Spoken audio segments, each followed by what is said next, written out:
As we've discussed, there are lots of different types of Google ad formats, from search ads to shopping and video ads. Regardless of the ad format, there are certain steps you'll likely take when creating any Google ad. You'll learn about those steps in this video. Your first step is to define your campaign goal. Your goal is, what do you want to achieve with the ad? Do you want to make more sales, get more leads, increase website traffic, or encourage people to visit your store? The goal you choose will inform other campaign options. For example, imagine your goal is to increase website traffic. You'll likely want to select a type of bidding like maximize clicks. This will put your money, also called your ad spend, towards getting people to click on the ad. You may also encounter the word objective instead of goal, such as define your campaign objective. For Google Ads, these words mean essentially the same thing. Remember, your goal or objective is what you want to ultimately achieve with this ad. The next step is to choose your ad campaign type. This determines where your ads will show and what they will look like. The word campaign has a specific meaning in Google Ads. Campaigns are ads that share a budget, location targeting, and other settings. Campaigns are often used to organize categories of products and services you offer. Your Google Ads account can have numerous campaigns operating at one time. So your second step is to choose the campaign for your type of ad, such as search, shopping, local, or video. Depending on which campaign you choose, your ads will appear in different locations. For example, a search ad will appear in the SERPs and a video ad will appear in YouTube. A local ad can also be in Google Maps, websites, and YouTube. Your third step is to set a budget for your campaign. This budget sets the maximum you will spend. Now, you can change it at any time. You will set a daily average budget that specifies how much you want to spend each day over the course of 1 month. Google Ads will automatically optimize your campaign spend over days of the month when you're more likely to get clicks and conversions based on your bid strategy. For example, on days when search traffic is higher. This means that on some days you might not reach your daily budget, while on others might exceed it.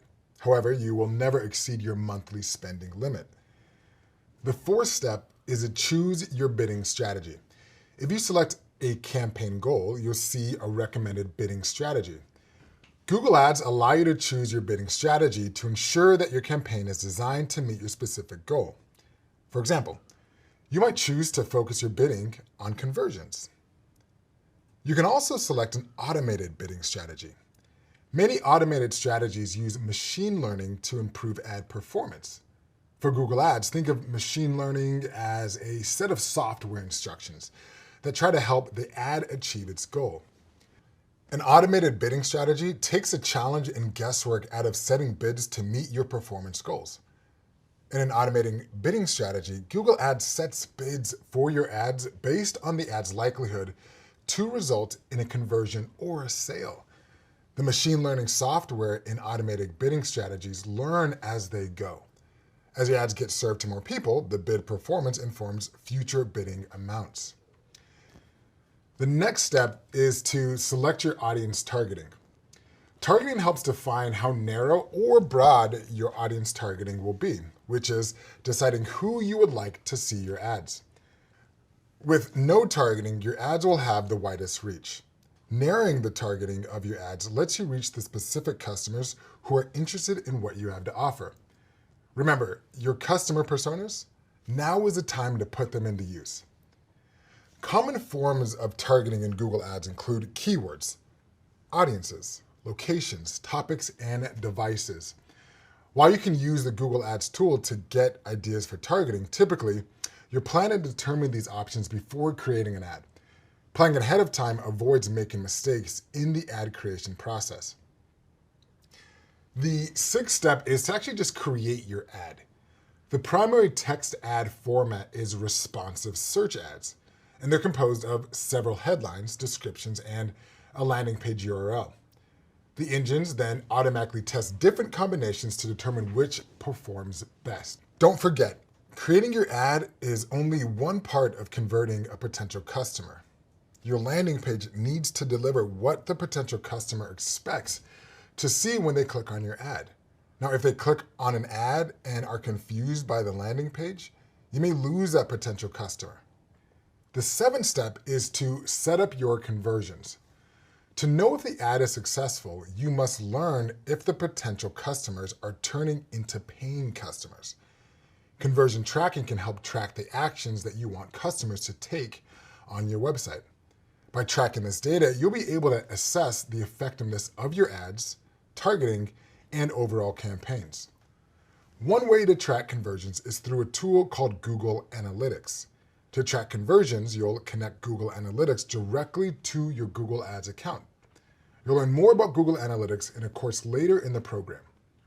Now, before setting up any conversions, you need to provide users with clear and comprehensive information about any data you're collecting about them. You also need to get their consent to collect any data. Typically, this consent is gained through a website pop-up and agreement button. So the next time you see a pop-up about collecting any information, also referred to as the cookie consent bar, please read it. You may need to use something similar if you're tracking conversions for a website. That's a lot of steps to create a Google ad. Now, when you start to create an ad, it may feel a little overwhelming at first. That's okay. But once you learn the platform and create a few ads, you'll understand the process and feel much more comfortable. Stick with it.